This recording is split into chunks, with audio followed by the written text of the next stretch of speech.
Incwadi kaJobe, isahluko 1, iyafundeka.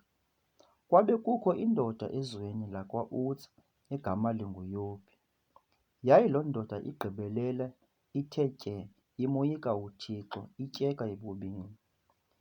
Yazalelwa oonyana abasixhenxe neentombi ezintathu. Imfuyo yayo yayingamawaka 7,000 empahla emfutshane, nama3,000 engamela, nama500 ezibini zeenkomo, nama500 eemazi zama-esile, nabakhonzi abaninzi kunene. Yabankulu loo ndoda kubo bonke oonyana basempumalanga. Oonyana bakhe babeqhele ukuya kwenza isidlo endlwini yalowo ibiyimini yakhe. Bathumele bameme oodade babo bobathathu ukuba badle basele nabo. Kwathi yakuba izunguluzile imihla yesidlo, wathumela uYobe wabangcwalisa. Wavuka kusasa, wanyusa amadini anyukayo ngokwenani labo, bonke bephela, kuba uYobe ebesithi, mhlawumbi oonyana bam bangaba bonile bamlahla uThixo entliziyweni yabo. Ebesenjenjalo uYobe loo mihla yonke. Kwathi ngamhla uthile oonyana bakaThixo beza kuzimisa phambi koYehova, weza noSathana phakathi kwabo. Wathi uYehova kuSathana, "Uvela phi na?"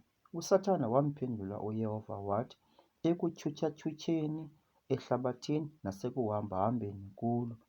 Wathi uYehova kuSathana, "Umqalele na umkhonzi wam uYobe, ukuba akukho onjengaye ehlabathini, indoda egqibeleleyo, ethe tye, emoyikayo uThixo, etyekayo ebubini?" USathana wamphendula uYehova wathi, "UYobe lo ufumana emoyikela elize na uThixo?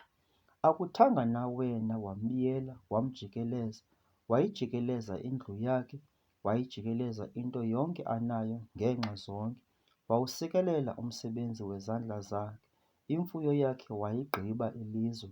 Kodwa ke khawuse isandla sakho ngoku, uchukumise into yonke anayo, ukuba akayi kukulahla na nawe lo akwenze oko ebusweni bakho."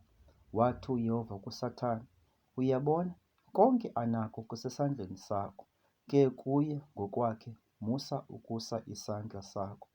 Waphuma ke uSathana, wemka ebusweni bukaYehova. Kwathi ngamhla uthile, oonyana bakhe neentombi zakhe babesidla besela iwayini endlwini yomkhuluwa wabo omkhulu.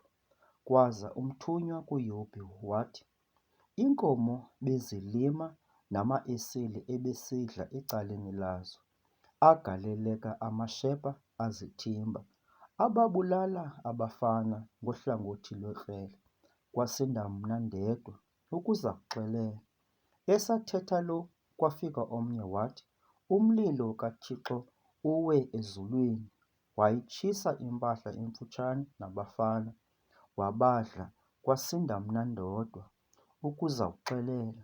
Esathetha lo, kwafika omnye wathi, "AmaKhaladi amisa amaqela 3, azingenela iinkamela azithimba, ababulala abafana ngohlangothi lwekrele. Kwasinda mna ndedwa ukuza kuxelela."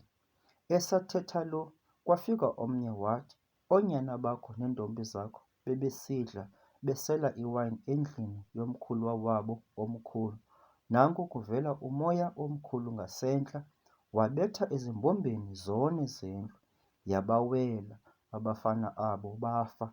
Kwasinda mna ndedwa ukuza kuxelela."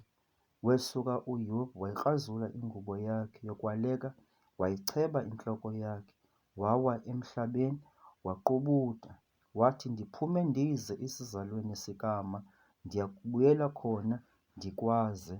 UYehova wanika, ikwanguYehova othabathileyo. Igama likaYehova malibongwe." Kuko konke oko akonanga uYobe, akamsolanga nokumsola uThixo.